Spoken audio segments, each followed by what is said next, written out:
Moi, j'ai aucun problème avec ça. Je vais revenir sur d'autres questions concernant le budget. Le recours au fonds de suppléance, je ne vois pas la page directement, mais le budget indique que les sommes prévues pour 2025 et 2026 seront pourvues à même le fonds de suppléance. C'est pour diverses mesures qui sont dans le budget. Pourquoi c'est ainsi? Ça permet un meilleur suivi des dépenses. C'est-à-dire qu'il y a une portion des crédits qui vont au fonds de suppléance, ce qui permet, durant l'année, au Trésor de faire une double vérification avant que cet argent-là soit dépensé. Fait que c'est comme une saine gestion des finances publiques, plutôt que d'accorder 100% des sommes aux ministères et organismes. Le Trésor garde des sommes au niveau du fonds de suppléance qui sont accordées en cours d'année. Puis comment ceci nous avantage? En quoi c'est avantageux fiscalement? Pardon? Et c'est quoi l'avantage de faire ce type de... Mais l'avantage de faire ça, c'est que, par exemple, supposons... Est-ce que je vais prendre cet exemple-là? Supposons que vous envoyez de l'argent dans une commission scolaire et qu'une fois que l'argent est rendu, la commission scolaire décide d'utiliser l'argent pour autre chose que l'argent pour lequel les fonds ont été octroyés. Mais là, le Trésor n'a pas les moyens de s'assurer que l'argent va là où les sommes étaient dédiées. Alors, tandis qu'en faisant une demande d'autorisation en cours d'année pour des sommes, bien là, la première question qui est posée, c'est pourquoi avez-vous besoin de ces sommes? Puis là, par exemple, un ministère et organisme peut dire, bien, pour les crédits que vous m'avez octroyés pour telle mission, puis là, à ce moment-là, c'est accordé. Okay. Mais si la réponse était parce qu'on a eu une bonne idée dans la dernière année, puis on aimerait dépenser dans un nouveau secteur, bien là, le Trésor peut dire non, merci. Donc, vous utilisez les fonds de suppléance pour certaines mesures pour avoir un meilleur contrôle des dépenses? C'est une mesure de gestion des dépenses. Okay. Contrôle, c'est un mot qui pourrait être perçu péjorativement. Mesure de gestion de dépenses. Là aussi, on peut avoir un grand débat parce que dans les sommes qu'on est en train de donner, puis en fait, vous m'amenez là-dessus, j'ai combien de temps quand j'ai... 5 minutes. 5 minutes. C'est quoi le détail du fond? Parce que vous avez parlé des sommes des dépenses... on a eu, lors des crédits provisoires la semaine passée, un échange concernant le tableau qui est dans la page F43, là, qui est le taux de croissance des revenus. Puis vous m'avez dit que pour comprendre les variations à un pourcentage, il fallait voir dans les budgets, par exemple, 24-25, dans les crédits 24-25, qu'il y avait des sommes qui étaient non récurrentes, il y a des sommes qui sont récurrentes.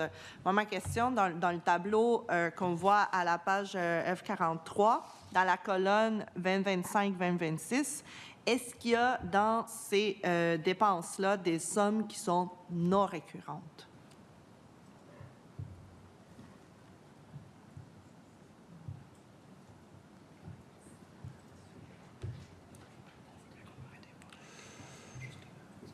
Pas spécifiquement.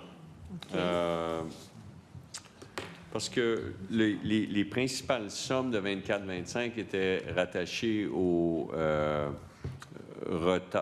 plan de rattrapage scolaire suite aux grèves. Et puis là, il y a eu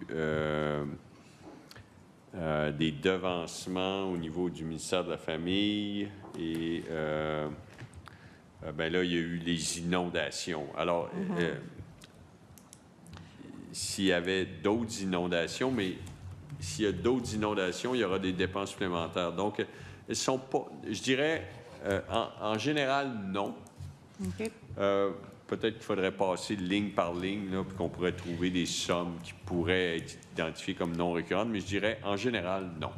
Si je vous pose la question, c'est pour être capable de comparer et d'avoir un bon point de référence quand vient le temps de discuter des variations en termes de pourcentage. Parce que quand je vous ai posé la question avec le tableau, vous m'avez dit, bien, c'est normal que le pourcentage diminue parce que si je le compare auparavant, mais il y avait des sommes qui étaient non récurrentes et là, on est dans des sommes qui sont récurrentes. Donc, c'est juste pour avoir des points de comparer des pommes avec des pommes. C'est très important ce que vous faites. C'est très bon. Il faut bien comprendre parce que mon point de référence, c'est ce que j'ai ici, c'est la variation en pourcentage.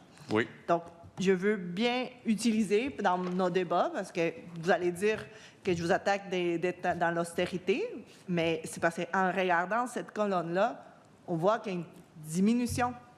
Le pourcentage diminue. Et si on le compare avec le besoin dans le secteur, il est moindre.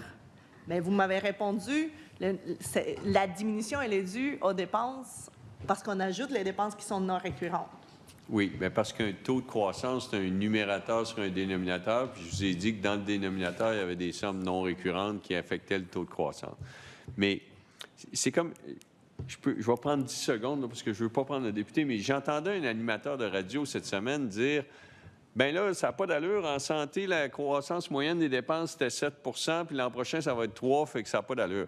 Mais je veux juste faire attention avec les moyennes puis les taux de croissance, là. Dans le 7 en moyenne de croissance de dépenses en santé, là, il y a une année à 20 l'année 2021. Là. Fait qu'il faut faire attention avec les taux de croissance puis les moyennes de taux de croissance. Puis on ne peut pas gérer un État avec des taux de croissance. Puis je sais qu'il ne me reste pas beaucoup de temps. Je pense qu'on va avoir la chance de débattre là-dessus. Ça va faire Si j'ai une plaisir. demande à vous faire, c'est est-ce possible, peut-être dans une prochaine point de discussion, de voir la colonne 2025-2026 en enlevant ou en nous donnant un aperçu de ce qui est récurrent et ce qui est non récurrent.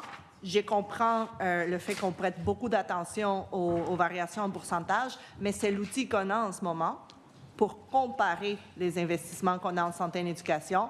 Et c'est là-dessus que l'ensemble des acteurs se basent pour savoir si on répond ou pas aux besoins dans les secteurs. Alors, pour se préparer pour cette discussion qui sera excitante, je vous conseille de lire les notes de bas de page disponibles à F42. On va commencer par là et on va revenir avec des questions. Je vous merci. remercie, Monsieur le Président. Je ramènerai le temps Très bien. pour plus tard. Alors, merci à vous, chers collègues de Verdun. Alors, compte tenu de l'heure, nous allons ajourner nos travaux à mardi prochain, le 8 avril. Bon week-end à tous.